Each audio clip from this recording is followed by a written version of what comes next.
ഷെമിയെ ഞാൻ പോവാ ഷെമിയെ, എനിക്ക് മടുത്ത് ഷെമിയെ ഈ ജീവിതം, എനിക്ക് മടുത്ത്, എനിക്ക് വേണ്ട, എനിക്ക് കയ്യിൽ എനിക്കിങ്ങനെ ജീവിക്കാനായിരുന്നു. എല്ലാവരും എന്നെ തെറിയാ പറയുന്നുണ്ട് ഷെമിയെ.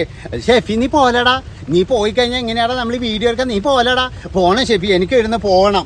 അപ്പോൾ നമ്മൾ പറഞ്ഞു വരുന്ന വേറെ ഒന്നും അല്ലാതെ ഈ റിസോർട്ടിൽ വന്നു കഴിഞ്ഞാൽ നമുക്ക് നല്ല സമാധാനം കിട്ടും, ഇതാണ് വീഡിയോ. അപ്പോൾ കണ്ടു കഴിഞ്ഞാൽ നമ്മളെന്താ വിചാരിക്കുമെന്നറിയാം, ഇവർ തമ്മിൽ പിണങ്ങി, ഇവർ തമ്മിൽ രണ്ടുപേരും തെറ്റിപ്പിരിഞ്ഞു, ഇതൊക്കെയാണ് വിചാരിക്കുന്നത്. അപ്പോൾ ഈ ഫാമിലിനെ പറ്റിയിട്ടാണ് ഞാൻ പറയാൻ വരുന്നത്. എന്താണെന്ന് വെച്ചാൽ നിങ്ങൾക്ക് എല്ലാവർക്കും അറിയാം, അതായത് ഷെമി, ഷെഫി എന്ന് പറയുന്ന രണ്ട് പേര്. അതാണ് ആ സ്ത്രീക്കാണെങ്കിൽ പ്രായം കൂടുതലാണ്, ആ ഒരു ചെറുപ്പക്കാരനാണെങ്കിൽ പ്രായം കുറവാണ്. അവൻ ഇഷ്ടപ്പെട്ട് കല്യാണം കഴിച്ചതാണ്. അത് കഴിഞ്ഞതിന് ശേഷം അവർ വ്ളോഗും കാര്യങ്ങളൊക്കെ തുടങ്ങുന്നു. പിന്നീട് അങ്ങോട്ടെന്ന് പറഞ്ഞാൽ അവർക്ക് നല്ല റീച്ചാണ്, ചാനലൊക്കെ നല്ല റീച്ചാണ്. നമ്മൾ മലയാളികൾ അങ്ങനെയാണല്ലോ. എന്താണെന്ന് വെച്ച് കഴിഞ്ഞാൽ ഇതുപോലെ എന്തെങ്കിലും കണ്ടു കഴിഞ്ഞാൽ എന്താ അവരുടെ കുടുംബത്തിൽ നടക്കുന്നതെന്ന് അറിയാനുള്ള ഒരു ജിജ്ഞാസ എല്ലാവർക്കും ഉണ്ട്. അതുമാത്രവുമല്ല, ഈ സ്ത്രീക്കാണെങ്കിൽ ആദ്യത്തെ കല്യാണത്തിൽ എന്ന് പറഞ്ഞാൽ 2 മുതിർന്ന കുട്ടികളുണ്ട്. അത് നമുക്ക് എല്ലാവർക്കും അറിയാം. പിന്നീട് എന്ന് പറഞ്ഞാൽ ഈ പയ്യൻ കല്യാണം കഴിച്ചപ്പോഴേ ഇവനും ഇപ്പോഴൊരു കുട്ടിയായിട്ടുണ്ട്. അപ്പോൾ അത് കഴിഞ്ഞതിന് ശേഷം എന്ന് പറഞ്ഞാൽ രണ്ടാമത്തെ കുട്ടിയും അത് പിന്നെ അബോർഷൻ ആയതും ഇതൊക്കെ വെച്ചിട്ട് എന്ന് പറഞ്ഞാൽ ഒരുപാട് കണ്ടന്റുകളും കാര്യങ്ങളും ഇതൊക്കെ ചെയ്ത് അതൊക്കെ എന്ന് പറഞ്ഞാൽ നല്ല മില്യൺ കണക്കിന് ഓടിയതുമാണ്. അപ്പോൾ ഇവരൊക്കെയുള്ള ഒരു പ്രശ്നം എന്താണെന്ന് വെച്ച് കഴിഞ്ഞാൽ കുറച്ചൊന്ന് താഴ്ന്ന്, അതായത് ഒന്ന് താഴ്ന്നു എന്ന് പിന്നെ കരുതി കഴിഞ്ഞാൽ ആ നിമിഷം ഇവർ എന്തെങ്കിലും ഒരു ഉടായ്പ കണ്ടന്റ് ഇടും. അതാണ് ഇവരുടെയൊക്കെ പ്രോബ്ലം എന്ന് പറഞ്ഞാൽ. ഇവർക്ക് സ്ഥിരമായിട്ട് എന്ന് പറഞ്ഞാൽ ആൾക്കാരെ പിടിച്ചു നിർത്താൻ കഴിയുന്നില്ല. നേരെ മറിച്ച് എന്ന് പറഞ്ഞു കഴിഞ്ഞാൽ ഇപ്പോൾ പിന്നെ മറ്റു ചില വ്ളോഗർമാരൊക്കെ ഉണ്ട്, അവരൊക്കെ ഒന്നെന്ന് പറഞ്ഞു കഴിഞ്ഞാൽ ഇതുപോലെ നെഗറ്റീവ് ഒന്നും ഉപയോഗിക്കേണ്ട ആവശ്യമില്ല. ഇവരിപ്പോഴും കണ്ടുവരുന്നത് എന്താണെന്ന് വെച്ച് കഴിഞ്ഞാൽ ഇനിയിപ്പോൾ ആ പയ്യൻ പോയിട്ട് വേണമെങ്കിൽ വേറെ കല്യാണം കഴിച്ചോട്ടെ, അതുപോലെ തന്നെ എന്ന് പറഞ്ഞാൽ എനിക്കൊരു കുഞ്ഞിനെയും കൂടി വേണം, പക്ഷെ അവൾക്ക് ആഗ്രഹമില്ല എന്നൊക്കെ പറഞ്ഞിട്ട് കുറേ തംബ്ലൈനും കാര്യങ്ങളൊക്കെയാണ് കാണുന്നത്. അതെന്താണെന്ന് വെച്ച് കഴിഞ്ഞാൽ ഒന്ന് ജനങ്ങളെ പറ്റിക്കാൻ വേണ്ടിയിട്ടാണ്. ഇല്ലെങ്കിൽ ഞാൻ പറഞ്ഞല്ലോ, അതായത് ഈ കല്യാണം എന്ന് പറഞ്ഞു കഴിഞ്ഞാൽ ആ ഒരു പ്രായത്തിൽ ചിലപ്പോൾ ആ ചെറുപ്പക്കാരന് എടുത്ത് ചാടിയതായിരിക്കാം. പിന്നീട് എന്ന് പറഞ്ഞാൽ അവന് തന്നെ തോന്നിയിട്ടുണ്ടാകും, അയ്യോ ഞാൻ ചെയ്യേണ്ടായിരുന്നു, കാരണം ഇനിയിപ്പോൾ എന്താണ് ചെയ്യുക. അതുപോലെ ഈ സ്ത്രീക്കാണെങ്കിലും എന്ന് പറഞ്ഞാൽ പ്രായം കൂടുന്നതിനനുസരിച്ച് എന്ന് പറഞ്ഞാൽ അവർക്കും ഒരുപാട് വിഷമങ്ങൾ ഉണ്ടാകും. എന്താണെന്ന് വെച്ച് കഴിഞ്ഞാൽ അയ്യോ ഇവനെ കല്യാണം കഴിക്കേണ്ടായിരുന്നു എന്നുള്ള തരത്തിൽ. പക്ഷെ അവരുടെ ജീവിതം സന്തോഷകരമാണെന്ന് അവർ പറയുന്നുണ്ട്. ഒരു കാര്യം ഞാൻ പറയാം, ഞാനിന്ന് ഈ വീഡിയോ എടുക്കേണ്ടത് കൊണ്ട് അവരുടെ ഒരു 2-3 വീഡിയോ കാണാൻ ഇടയായി. അപ്പോഴെനിക്ക് തോന്നിയത് ആ സ്ത്രീക്കായാലും ആ ഒരു ചങ്ങായിക്കായാലും പഴയതുപോലെയൊന്നുള്ള ഒരു എന്താ പറയുക ഒരു സന്തോഷമൊന്നും മുഖത്തില്ല.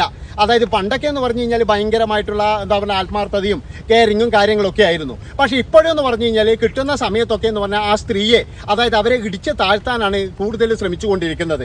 അതുകൊണ്ട് തന്നെ എന്ന് പറഞ്ഞാൽ എനിക്കൊരു കൊച്ചു വേണം, അല്ലെങ്കിൽ ഞാൻ പോയി വേറെ കല്യാണം കഴിക്കുന്നു, ഇവൻ പോയി വേറെ കല്യാണം കഴിച്ചിട്ട് അതിൻ്റെ ഇടയിൽ കുറേ ആൾക്കാർ കമൻറ്റ് ചെയ്യാൻ വരും. എന്താണെന്ന് വെച്ചാൽ അയ്യോ അങ്ങനെ ചിന്തിക്കരുത്, അങ്ങനെ ചിന്തിച്ചു കഴിഞ്ഞാൽ നിങ്ങളുടെ മകൾക്കാരാണ് സ്നേഹം കൊടുക്കുക എന്നൊക്കെ പറഞ്ഞിട്ട് കുറേ കമൻറ്റുകളും കാര്യങ്ങളും ഒക്കെ വരും. അപ്പോൾ ഇതൊക്കെ കാണുമ്പോഴെന്ന് പറഞ്ഞു കഴിഞ്ഞാൽ മറ്റുള്ളവർക്കൊരു സുഖം, അത്രയേ ഉള്ളൂ, വേറെ ഒന്നുമില്ല. പക്ഷെ ഒരു കാര്യം ഈ സ്ത്രീയോടും അതുപോലെ ഈ ചെങ്ങാതിയോടും എനിക്ക് പറയാനുള്ളത്, അവർക്ക് ആദ്യത്തെ കല്യാണത്തിൽ എന്ന് പറഞ്ഞു കഴിഞ്ഞാൽ 2 മക്കളുണ്ട്.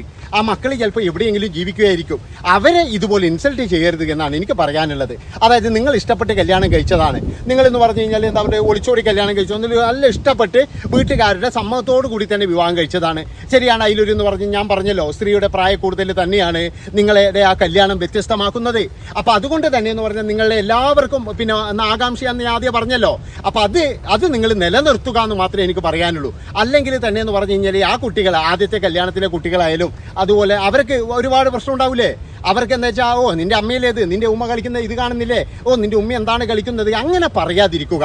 അതാണ് എനിക്ക് പറയാനുള്ളത്. കാരണം അങ്ങനെ പറയുമ്പോഴേ ആ കുട്ടികൾക്ക് അതൊരു വലിയൊരു പ്രശ്നം തന്നെയാണ്. നിങ്ങൾക്ക് കുറച്ച് ഡോളർ കിട്ടും, അത് ഇതുപോലെയുള്ള നെഗറ്റീവ് തംബ്ലൈനും കാര്യങ്ങളും ഇതൊക്കെ എഴുതിയാലും പിന്നെ എന്ന് പറഞ്ഞാൽ ഇത് ആൾക്കാർ കണ്ടു കഴിഞ്ഞാലും നിങ്ങൾക്ക് $10 കിട്ടുമെങ്കിലും നിങ്ങൾ കാരണം എന്ന് പറഞ്ഞു കഴിഞ്ഞാൽ ഒന്നും അറിയാത്ത ആ ഒരു കുട്ടികൾ വരെ ഇതിലെന്ന് പറഞ്ഞാൽ ബലിയാടായിക്കൊണ്ടിരിക്കുകയാണ്. അവരവരുടെ ഉപ്പാന്റെ കൂടിയാണ്, അല്ലെങ്കിൽ അവരവരുടെ ജീവിതമാണ് എന്നൊക്കെ പറഞ്ഞു കഴിഞ്ഞാലും ഒരു കാര്യം നിങ്ങൾ ആലോചിക്കേണ്ടത്, അവർ നിങ്ങളുടെ വയറ്റിൽ പിറന്നതാണ്. അതുകൊണ്ട് തന്നെ എന്ന് പറഞ്ഞു കഴിഞ്ഞാൽ ഇനി എത്ര മാതാപിതാക്കൾ വന്നു കഴിഞ്ഞാലും ഉപ്പ ഇനി എത്ര കല്യാണം കഴിച്ചു കഴിഞ്ഞാലും ശരി, നിങ്ങൾ തന്നെയാണ് ആ കൊച്ചുങ്ങളുടെ അമ്മ. അപ്പോൾ ആ കൊച്ചുങ്ങളോട് എല്ലാവരും പറയുന്നത് നിന്റെ ഉമ്മ അത് തന്നെയാണ്, അല്ലാതെ എന്ന് പറഞ്ഞാൽ നിന്റെ ഉമ്മ കല്യാണം കഴിച്ചതാ വേറെ ആരോ വന്ന് അതൊന്നും പറയില്ല. അതുകൊണ്ട് നിങ്ങളൊക്കെ എന്ന് പറഞ്ഞാൽ കുറച്ചും കൂടി ഇതായിട്ട് നിങ്ങളുടെ വീഡിയോ എടുക്കുകയും ഇതുപോലെയുള്ള കാര്യങ്ങളൊക്കെ സംസാരിക്കുകയും വേണം എന്നാണ് എനിക്ക് തോന്നുന്നത്. അല്ലാതെ എപ്പോൾ നോക്കിക്കഴിഞ്ഞാലും ഇതുപോലെയുള്ള സംസാരങ്ങൾ ഞങ്ങൾ പിരിയുകയാണെന്ന് ഒരിക്കൽ പറയും, അതുപോലെ തന്നെ ഞങ്ങൾക്ക് സന്തോഷമില്ല, ഇന്നിപ്പോഴും ഞാൻ കണ്ടത് ഇതാണ്, സന്തോഷമില്ല, എവിടെയെങ്കിലും പോയാലോ എന്നുള്ള ആലോചനയിലാണ് എന്നൊക്കെ പറഞ്ഞിട്ട് നമ്മൾ വീഡിയോ എടുത്ത് നോക്കിക്കഴിഞ്ഞാൽ എന്താണ് അത് വേറെ എന്തെങ്കിലും തരത്തിലുള്ളതായിരിക്കും. ഈ ഒരു വീഡിയോയ്ക്കും അല്ലെങ്കിൽ എന്ന് പറഞ്ഞാൽ എഴുതുന്നതുമായിട്ട് യാതൊരു ബന്ധവും ഉണ്ടാവില്ല. പക്ഷെ ചില ആൾക്കാരെന്ന് പറഞ്ഞാൽ എഴുതുന്നത് മാത്രം കണ്ടുകൊണ്ടാണ് നേരെ വിളിക്ക് പറഞ്ഞ് എടി നിന്റെ ഉമ്മാന്റെ വീഡിയോ വേണ്ട, നിന്റെ ഉമ്മാന്റെ മറ്റേ ഇപ്പോഴത്തെ കെട്ടിയവൻ അവർ പിരിയാന്നാ പറയുന്നത്, അതുപോലെ തന്നെ അവർക്ക് സന്തോഷമില്ല എന്നാ പറയുന്നത്, അവർ വേറെ എവിടെയോ പോവാന്നാ പറയുന്നത് എന്നൊക്കെ പറഞ്ഞിട്ടാണ് അവരോടൊക്കെ വിളിച്ചു പറയുക. അതാണ് ഞാൻ ആലോചിച്ചത്. അല്ലാതെ ഇവരുടെ വീഡിയോ കാണുന്നതോ അല്ലെങ്കിൽ ഇവരുടെ വീഡിയോ വളരെ മോശമാണെന്നോ ഇവർ ജീവിക്കുന്നതോ ഇതൊക്കെ എന്ന് പറഞ്ഞാൽ അവരുടെ ഇഷ്ടമാണ്, അല്ലാതെ നാട്ടുകാരുടെ ഇഷ്ടം വേറെ ഒരാളുടെ ഇഷ്ടമല്ല. അവരായി അവരുടെ പാടായി എന്നുള്ളത് പോലെയാണ്. പക്ഷേ ഇതിൻ്റെ ഇടയിൽ ഇങ്ങനെ ഒരു സംഭവമുണ്ട്, അത് ഞാൻ പറഞ്ഞു തന്നു എന്ന് മാത്രം. ആ ഒരു കാരണം കൊണ്ട് മാത്രം പല സ്ഥലങ്ങളിലും ചിലപ്പോഴേ ആ ഒരു കുട്ടികൾ ചിലപ്പോൾ അവരുടെ കല്യാണം കഴിഞ്ഞിട്ടുണ്ടെങ്കിൽ ഭർത്താവിൻ്റെ വീട്ടുകാരെടുക്കായാലും ഇല്ല ഭർത്താവിൻ്റെ എടുക്കായാലും ഒക്കെ എന്ന് പറഞ്ഞു കഴിഞ്ഞാൽ അവർക്ക് അപമാനം സഹിക്കേണ്ടി വരും എന്നുള്ളതിൽ യാതൊരു സംശയവുമില്ല. അതുകൊണ്ടാണ് ഞാൻ പറയുന്നത് 10 പൈസ വേണം എന്ന് കരുതിയിട്ട് ഇമ്മാതിരി കൂതറകളായിട്ടുള്ള തമ്മിലൊന്നും ഉപയോഗിക്കാതിരിക്കുക. അങ്ങനെ ഉപയോഗിക്കാതിരുന്നു കഴിഞ്ഞാൽ തന്നെ എന്ന് പറഞ്ഞാൽ നിങ്ങളെ വീഡിയോ ഓടും. അതായത് വലിയ റീച്ച് കിട്ടത്തില്ല. എന്താ വെച്ചാൽ ഇപ്പോഴും നിങ്ങൾക്ക് മനസ്സിലായല്ലോ. അതായത് നിങ്ങൾ കുറേ നാൾ ആൾക്കാരെ പറ്റിച്ചപ്പോഴും നിങ്ങൾക്ക് 1 മില്യൺ ഒന്നും ഇപ്പോൾ ഇല്ല. ഇപ്പോൾ നോക്കിയെന്ന് പറഞ്ഞു കഴിഞ്ഞാൽ 100K തന്നെ എന്ന് പറഞ്ഞു കഴിഞ്ഞാൽ അടിക്കാൻ വേണ്ടി കഷ്ടപ്പെടുകയാണ്. ഇന്നൊക്കെ ഞാൻ കണ്ടപ്പോഴും 75, 80 ഇങ്ങനെയൊക്കെയാണ് റേഞ്ചിൽ പോകുന്നത്. അപ്പോൾ എന്തെങ്കിലും ഒരു വിവാദം ഉണ്ടാക്കി കഴിഞ്ഞാൽ കൂടുതൽ ഓടും എന്നുള്ള ഒരു വിചാരം ഇവിടെയുള്ള ഈ ഫാമിലി വ്ളോഗേഴ്സിന് മുഴുവനുണ്ട്. അതുകൊണ്ട് തന്നെ അവർ പരമാവധി ആൾക്കാരെ പിടിച്ചിരുത്താൻ വേണ്ടിയിട്ട് പണ്ടൊക്കെ നമ്മൾ കണ്ടതല്ലേ, ഏതോ ഒരു ചങ്ങായി എന്ന് പറഞ്ഞു കഴിഞ്ഞാൽ ഭാര്യയെ അഭിഹിതക്കാരി വരെ ആക്കിയിട്ടുണ്ട്. എന്തിനാ അറിയാം? ഈ വ്യൂസിനെ കൊണ്ടുവരാൻ വേണ്ടിയിട്ട്.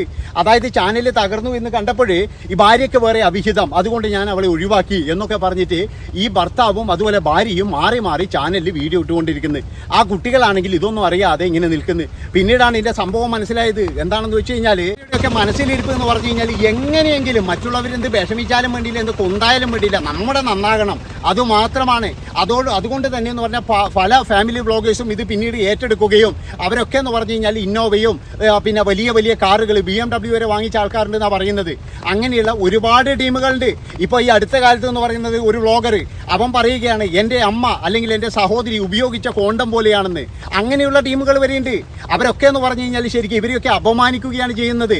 ഇവർക്ക് 10 പൈസക്ക് വേണ്ടിയിട്ടും കുറച്ച് റീച്ചിന് വേണ്ടിയിട്ടും ചെയ്യുന്ന ഇമാതിരി പരിപാടികൾ എന്ന് പറഞ്ഞാൽ മറ്റുള്ളവരിൽ ഉണ്ടാക്കുന്ന വിഷമം ഇവറ്റകളൊന്നും കാണുന്നില്ല എന്നാണ് എനിക്ക് പറയാനുള്ളത്. കാരണം അത് കാണേണ്ട ആവശ്യവുമില്ല ഇവർക്ക്. കാരണം എന്താണ്, അവർക്ക് വേണ്ടത് ഇത് മാത്രം, ദമ്പുടി മാത്രമാണ്, അല്ലാതെ വേറെ ഒന്നും വേണ്ട. അപ്പം അതുകൊണ്ട് തന്നെ എന്ന് പറഞ്ഞാൽ ഇവർക്ക് പ്രസവമായി കഴിഞ്ഞാലും ഇനിയിപ്പോഴും എന്ന് പറഞ്ഞു കഴിഞ്ഞാൽ ആ കൊച്ച്, അതായത് അന്ന് നമ്മളെല്ലാവരും കണ്ടതാണ് ആശുപത്രിയിലെ ഭാര്യ അവിടെ ഇങ്ങനെ എന്താ പറയേണ്ടത് വേദന കൊണ്ട് വളയുമ്പോഴും ഈ വിദ്വാൻ വന്നിട്ട് കാറിൽ വന്നിട്ട് വീഡിയോ എടുത്തിട്ട് നാട്ടുകാരോട് പറയുകയാണ് എൻ്റെ ഭാര്യ ആശുപത്രിയിലാണ്, എൻ്റെ ഭാര്യ ക്രിക്കറ്റ്. അതിപ്പോഴും ഇങ്ങനെ വീഡിയോ എടുത്ത് പറയേണ്ട ആവശ്യമുണ്ടോ? ഉണ്ട് മക്കളെ, ഉണ്ട്.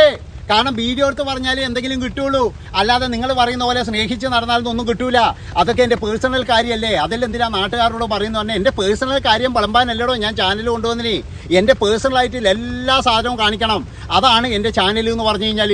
മനസ്സിലായാൽ നിങ്ങൾക്ക്? അപ്പോഴും മാത്രമേ എനിക്ക് മാർക്കറ്റ് ഉണ്ടാവുള്ളൂ. ഒരു കാര്യം ഞാൻ പറയാം, അതായത് ഇവൻ ഇപ്പോഴും കാണിക്കുന്നത് എന്ന് പറഞ്ഞാൽ മഹാ മിസ്റ്റേക്ക് തന്നെയാണ്. ആ സ്ത്രീയെ എന്ന് പറഞ്ഞാൽ പരമാവധി ഇടിച്ചു താക്കാൻ തന്നെയാണ് നോക്കുന്നത്. ആ വീഡിയോ കാണുമ്പോഴും നമുക്ക് എല്ലാവർക്കും അറിയാം പഴയ പോലെയുള്ള സ്നേഹമോ സന്തോഷമോ ബഹുമാനോ കാര്യങ്ങളോ ഒന്നുമില്ല. ഇനി അങ്ങോട്ട് കണ്ടറിയണം ഇതെന്താണ് സംഭവിക്കുക എന്നുള്ളത്, അല്ലാതെ വേറെ ഒന്നുമില്ല ഇതിൻ്റെ അകത്ത് പറയാൻ വേണ്ടിയിട്ട്. അപ്പോൾ ഇത്രയും പറഞ്ഞുകൊണ്ട് ഈ ഒരു വീഡിയോ ഇവിടെ വെച്ച് ബൈൻഡപ്പ് ചെയ്യാൻ ഇഷ്ടപ്പെട്ട് കഴിഞ്ഞാൽ ഒന്നും നോക്കണ്ട, നിങ്ങളെല്ലാവരും ഒരു ലൈക്ക് നിർബന്ധമായിട്ടും തരണം. ചില ആൾക്കാരുടെ ലൈക്ക് ചെയ്യാതെ കാണുന്നുണ്ട്. പിന്നെ കമൻറ്റ് എഴുതാൻ എന്നാ നിങ്ങൾക്ക് ഇത്ര മടി? അതാണ് ഞാൻ ആലോചിക്കുന്നത്. നല്ല നല്ല കമൻറ്റുകൾ പോരട്ടെ. ഇനി 2 തെറി പറയണം തോന്നുന്നുണ്ട്, അതും വിളിച്ചോ, കുഴപ്പമൊന്നുമില്ല. കാരണം വെച്ചാൽ ഇഷ്ടപ്പെട്ടില്ലെങ്കിൽ ഇത് ഇഷ്ടപ്പെട്ടില്ല മിസ്റ്റർ എന്ന് പറയുകയും കൂടി വേണം. അപ്പോൾ എല്ലാവർക്കും ഒന്ന് ഷെയർ ചെയ്ത് കൊടുക്കുക. Bye bye.